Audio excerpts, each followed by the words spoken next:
Good afternoon, everybody. My name's Andy Graham. I'm the sales manager for Legrand EI, and we cover all of the commercial AV solutions from Legrand. And this is covering today Middle Atlantic products. And there's an awful lot to go through, but I'm going to try and make this as concise as possible and to really give you a good snapshot, an overview of where we are, and some of the advantages of using the world's #1 brand of commercial AV racks and rack solutions. So some of the issues we're going to cover today are really about to help you and take a system approach regarding the products that are available. There's an awful lot of products to go through, but we're going to obviously focus this very much on the home AV channel and really to give you a flavor of what Middle Atlantic can do for you and assist you with your work and opportunities that come up. So we cover everything from traditional racks and enclosures to wall-mounted vertical solutions, under desk pull-out solutions, credenzas, which are more office-based products, which are the office furniture which house racks, and then portable solutions for event hire and other portable solutions there. But the issue that we've got to cover really is first and foremost is choosing the right enclosure and the decision flow for that. Excuse me. And really identifying what is the application and type of system that you need. Well, in this case, we know that this is very much focused on home AV and the environment, but we obviously cover commercial, security, broadcast, data, and residential, obviously. And the type of experience that you're looking for, how many RUs or how many units you're trying to get into the unit, into the actual environment. So you'll have to forgive me. I understand that the slides are not changing, but I'll hopefully cover that in a second. And someone will message me if this is improved.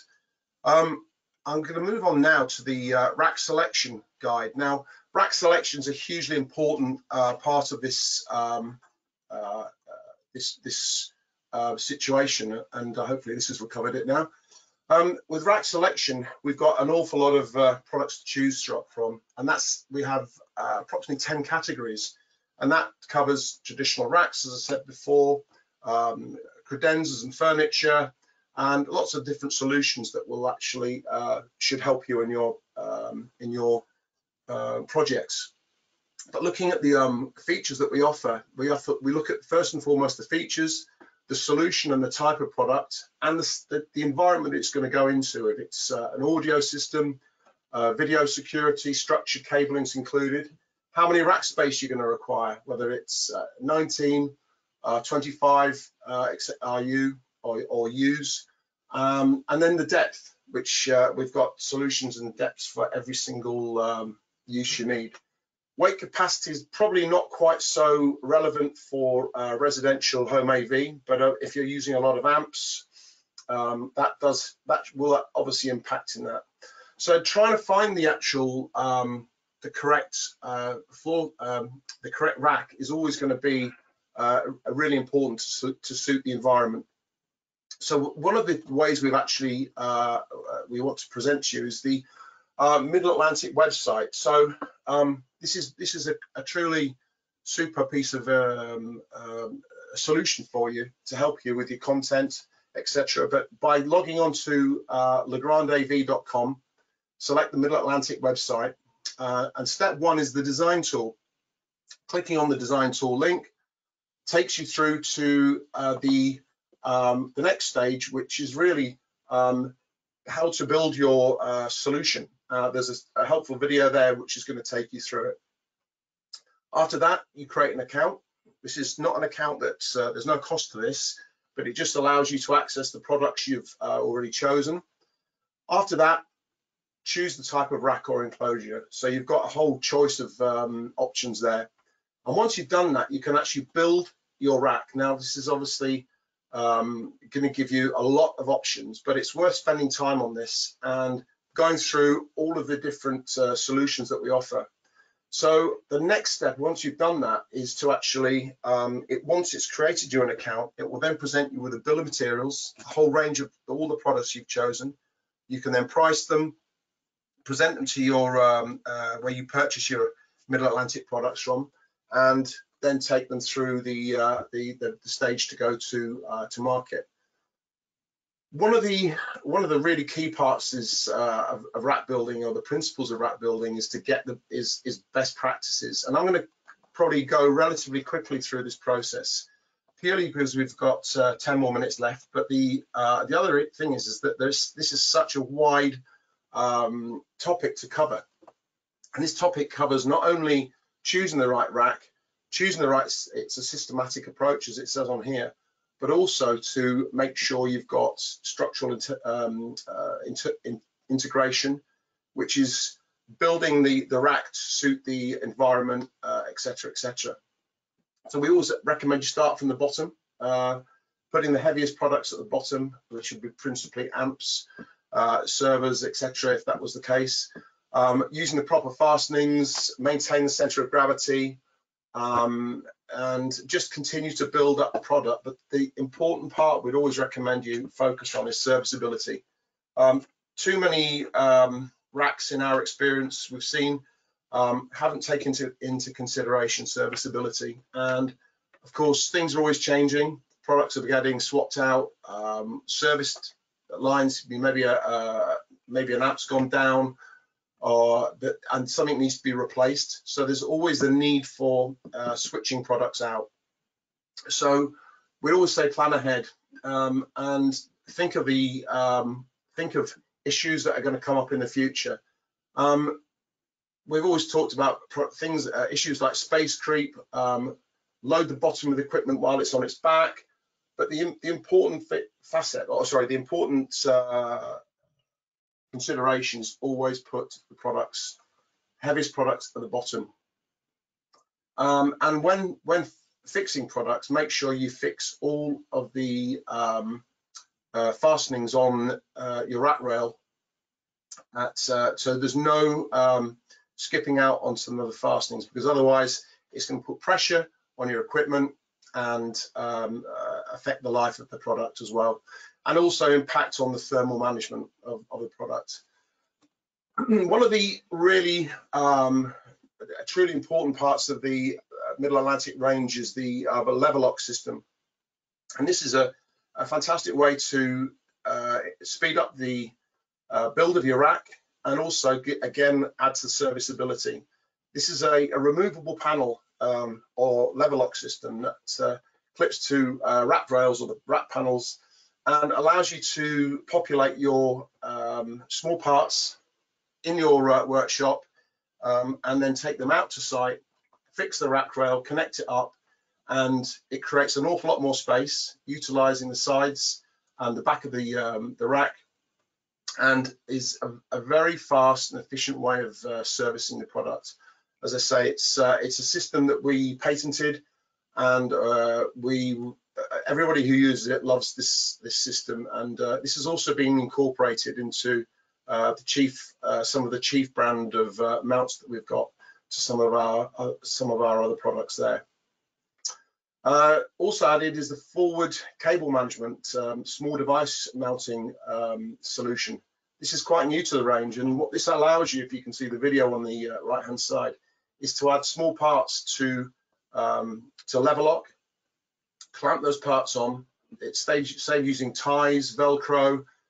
Very, very fast and easy to service, and the forward parts just clip on, spin round, and you've got a fantastic solution. It saves an awful lot of time, frustration, and as I say, manages the products very, very quickly in your workshop or on site.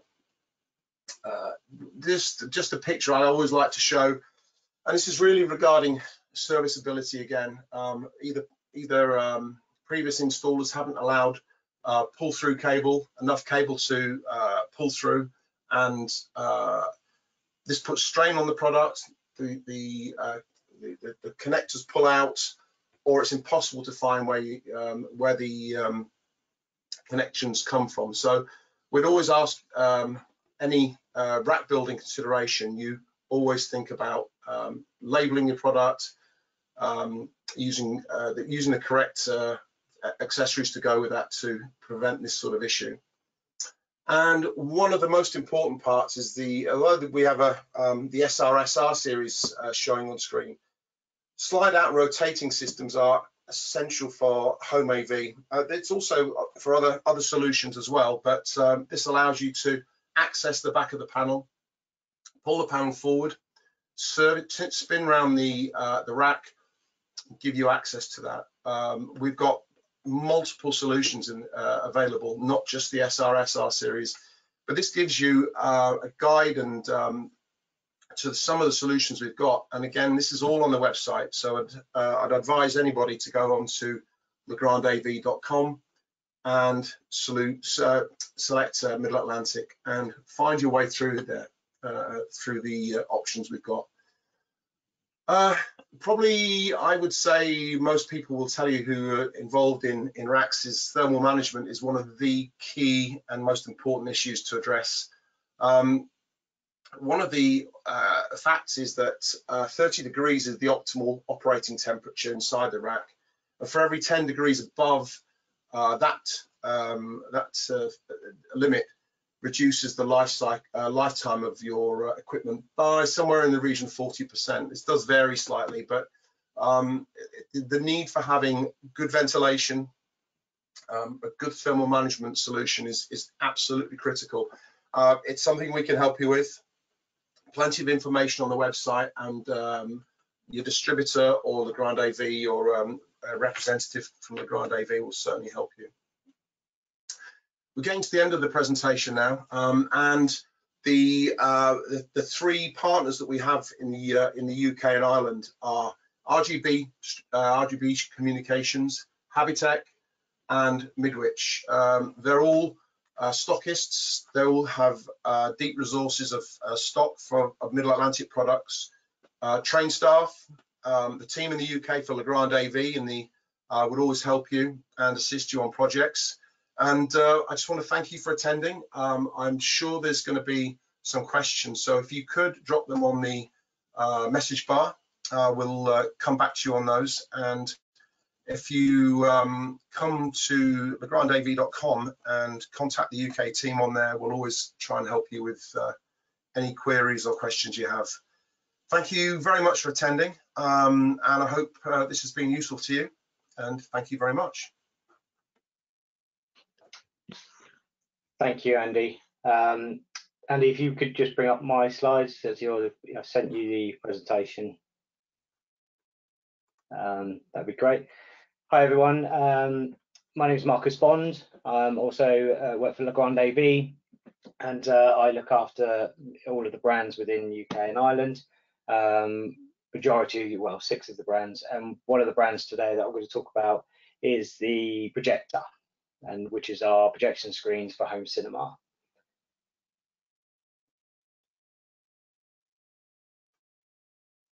Sorry.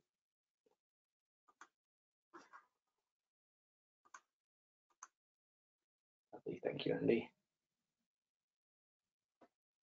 Is that you there now, Marcus? No, shared the wrong screen. That's it. Thank you very much.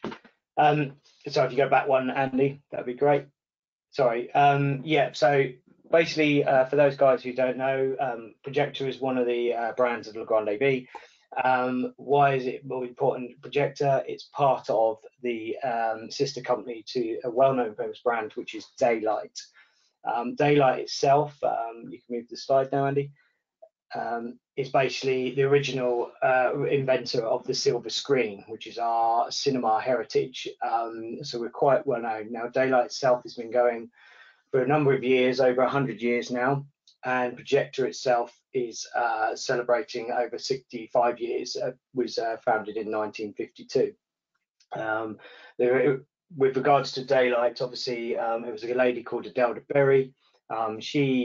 Her parents owned a pots and pans company, which she then realised that she could actually take the aluminium flakes from the pots and pans and put them into some paint, and that's where your silver screen originated from.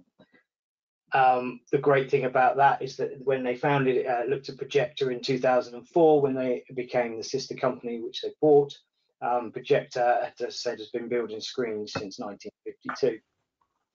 In the factory in Holland, with the factory in Holland, we make screens from scratch. So next slide, Andy. We've been manufacturing screens, as I say. We start off by the raw material of the machining, so the rolls of steel come into the factory. We then bend to shape these into the screen assemblies, and then we powder coat these screens into there. Once we've powder coated, we've also the screen surface. We integrate the screen surface. Now, the screen surface obviously comes from Daylight itself in the US, because Daylight, believe it or not, is one of the 2 companies that only have its own in-house chemists, where the big rolls of material are shipped over to us in Holland, and then we assemble those inside the actual casing themselves. The reason the casings are different to the Daylight casing is obviously shipping metal and everything from the US to Holland, then into the UK, would be very, very cost effective. So we keep the cost down by making our own screens within Projector. Then we add the border and black drops, and then we assemble these screens all together into for there, and then they go through an actual quality control where believe it or not, each individual person that checks the screens from us actually put their own number onto the screens, so we can ascertain if there's any problems with the screens. We can see where the problems may be going. With that, obviously it's great for us because we can make the screens within 3-4 days, and that keeps our limitation down, so we don't have screens off the shelf, but we can do a lot more custom made screens in a very short space of time. What we're also famous for is, if we move on, sorry Andy, is for screen sizing, because obviously working together with Daylight, screen sizing is a very complex sort of area of where trying to find out the right size screen for your customers. So working alongside Daylight, we've actually have a sales tool which is really clever on our website, which gives you the room size, screen dimensions for Projector details. As a rule of thumb, a lot of people, if they do that, normally it's basically the room size depth and then divide that into 2, gives you your actual size of your screen. It should be ample for that size room. But with the screen calculator, you can go in, you can select what aspect ratio you would like to go for, and then step by step what projector you're using, how many anti-lumens you're going to be using, and then it tells you what your throw distance should be and where you should place the screen. Very, very good tool. You can find this on www.legrandscreencalculator.com. Please feel free to ask any questions once you've gone on there. With that, you can, as we said, we could do a lot of the aspect ratios. A lot of the screens, as I say, most people do a 16:9 by 16:10. Probably more than 70% of the movies now released is probably about 80 to 90% are 2:3:9 by 1, which is more of a custom sort of size, but we now do have these as a standard sizes that we can actually offer within Projector. With that, we then move on to the screen type. Now, it's very key within this area. Basically, within Home CI sort of channel, we do sort of 3 areas mainly. It's fixed frames, wall mount, and ceiling. So within fixed frames, we do a screen called Home Screen Deluxe. Obviously, it's called Deluxe because it's got nice velour outer edging for the nicer finish for the higher Home CI channel. We also offer a full vision screen, which is a blank canvas screen, so it has no borders at all, which is great because it looks like, you know, it saves us the time when people try and think, oh, I'll just project onto a wall. And we also offer a screen called Parallax. I'll touch a little bit more on the Parallax because that's actually a screen material surface that we offer. We do a wall-mounted product, which is L-Pro Concept, which is also can be mounted onto a ceiling as well. And for those who don't want to see the screen at all, then we do a ceiling recessed screen called Descender Pro. Those 2 screens we do recommend in the Home CI channel as a tab tension screen. Reason for tab tensioned, as I move on to the next slide. Screen technology, non-tensioned versus tensioned. You want it to be flat. Obviously, the reason for the flatness is because with the projection itself going within the moving into the future. Basically, back in the day, VGA, it was absolutely fine, so you could get away with a lot of the image. But nowadays, that you're looking at a 4K surface, 4K projection, the flatter the surface, the better quality and the uniformity that you'll get from your image you're trying to perceive. With a non-tension screen, you've only got the supported from the bottom with the slat bar. With the tension screen, with our sort of shape, we have a what we call a parabolic shape, which is the curves at the two sides, which gives you a real flat surface because we pull from the left and right and from the bottom from the slat bar, which gives you a very, very flat surface. Within the base materials of projection surfaces, typically manufactured the following base materials. It's fiberglass. That is the industry standard. That is the very first ever sort of matte white surface. We then have woven material, which is, as you can see from the images there on the second image at the bottom, is kind of like microscoped underneath. And then we have a material called vinyl. Vinyl is the one that's up and coming, and we use that material to do the tab tension for our materials. The fiberglass and the woven materials, you can't pull those flat. They're just pulled down from the slat bar itself to get you that flat surface. Why do you don't want to lose detail? So what Projector and Daylight came up, as I said before, Daylight do have an in-house chemist. We were actually approached by a Hollywood, especially Joe Kane, and he was asking us to design an actual material which will be HD, sort of HD quality. Also, he wanted to future-proof himself because obviously he knew that things were coming up at 4K. People were going to try and advance from that and actually be 8K, 16K to ready-proof. As from our experience, basically a lot of people will rather choose their new projector rather than a new screen from that point of view. So what we have is basic requirements, which is basically a smooth underneath the microscope level. Full quality to zoom in your specific application. This basically what we have, we've put this into this area of home cinema because of the 3 areas of the screen surfaces we offer. Move on, please, Andy.